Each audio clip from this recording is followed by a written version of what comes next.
Tama na, harot. Sorry. Love-love ka namin ni Daddy ha. Sorry na.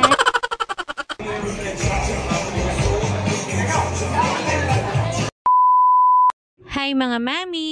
And for today's video naman po ay naisipan namin na pumunta dito sa SM City Sukat. At ngayong araw nga po ay kasama namin yung kapatid ko and yung family niya. At pagpasok pa nga lang po namin ay naghanap na agad kami ng makakainan dahil lunchtime na nga po nung dumating kami dyan. Dito na nga lang kami kumain sa Popeyes dahil hindi pa naman namin nasusubukan na kumain dito at gusto nga naming matry yung kanilang foods. Dahil first time nga namin na kumain dito ay pare-pareho na nga lang lahat ng foods na in-order namin. Ang sarap nga ng foods nila at ang isa nga sa pinaka nagustuhan ko rito is yung kanilang Cajun rice. Usually kasi sa ibang fast food ay plain nga lang yung rice. Dito kasi ay pwede mong ipa-upgrade yung plain rice into Cajun rice. At isa rin sa nagustuhan ko ay yung kanilang sundae ice cream. Mas smooth and creamy kasi siya compare sa ibang fast food. And the rest of the food po ay wala namang kakaiba, halos pareho lang din sa ibang fast food. At dahil gusto nga namin masubukan halos lahat ay ayan nga at napadami talaga yung kain namin dyan. Ito nga si Baby Ali ay sobrang na-enjoy talaga yung fries nila. At dahil tapos na nga rin po kaming kumain dyan at hindi na nga makapag-intay itong si Baby Freya, inauna na nga silang mag-ikot-ikot ng daddy niya. Sobrang nakakatuwa nga itong si Baby Ali dahil ang dami niya talaga nakain na fries pero after nga nun ay nanghingi pa rin siya ng milk. Habang iniintay nga namin si Baby Ali ay nagpahinga na rin kami saglit at maya-maya nga lang isinundan na rin namin itong dalawa. Pagkadating ko nga dyan ay sabi ko nga ipipicturean ko silang dalawa kaya naman ayan nga at pumwesto na kaagad. Pero syempre hindi pwedeng sila lang, kailangan kami rin ni Baby Freya so ayan nga at nagpa-picture na nga rin kami dyan. Syempre, hindi rin pwedeng mawala ang family picture kaya naman nakisuyo na nga kami dyan kay Manong Guard para makapagpa-picture kaming tatlo. Pagkatapos nga ay nag-ikot-ikot na itong si Baby Freya at ang una niya nga pinuntahan ay itong malaking globe na punong-puno ng Christmas lights. Tutuwa nga ako dito kay Baby Freya dahil kahit saan talaga kami mapunta ay kahit sinong batang makita niya ay ayan nga at nakikipaglaro ka agad. Habang busy nga yung anak namin dyan ay sabi ko nga sa kapatid ko ay halika at picturean muna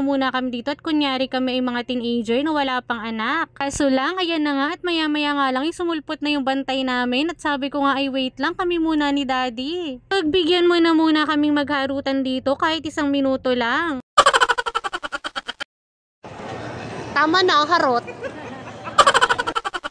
At habang nag-e-enjoy nga kami dyan, eh, hindi namin napapansin yung baby pala namin na nagtatampo na sa gilid.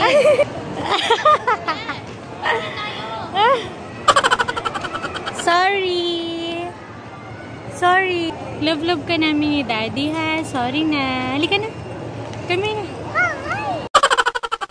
Kasi I love you. Bati na tayo? O diba? Sana all madaling magpatawad.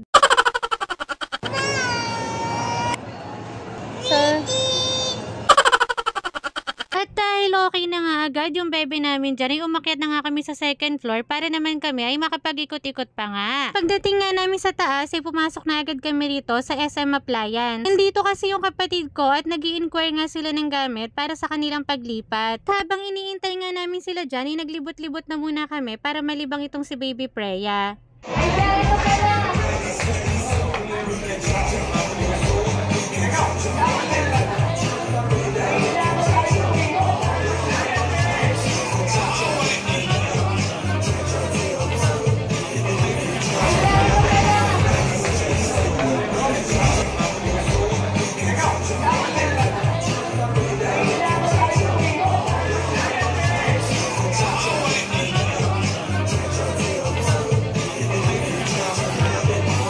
Sarap talaga sa pakiramdam kapag nakikita ko silang dalawa na ganyang kasaya. Sobrang makidaddy kasi talaga nitong si Baby Freya. Basta't kasama niya talaga yung daddy niya ay kontento na nga siya at halos hindi na nga humihiwalay at ang gusto nga ay lagi na lang nakadikit. Habang nag-iikot nga kami dito sa hypermarket ay bigla na nga lang nakarinig ng music itong si Baby Ali. Kaya naman ayan nga at napapasayaw na lang talaga bigla. Dahil ilang oras na nga kami nag-iikot dyan ay nakatulog na nga itong si Baby Freya sa sobrang pagod, panay kasi ang takbo. May kadugtong pa nga po pala ang video na ito mga mami, kaya abangan nyo na lang po yun sa aking next mini vlog. So yun lang po muna for today mga mami. Thank you for watching!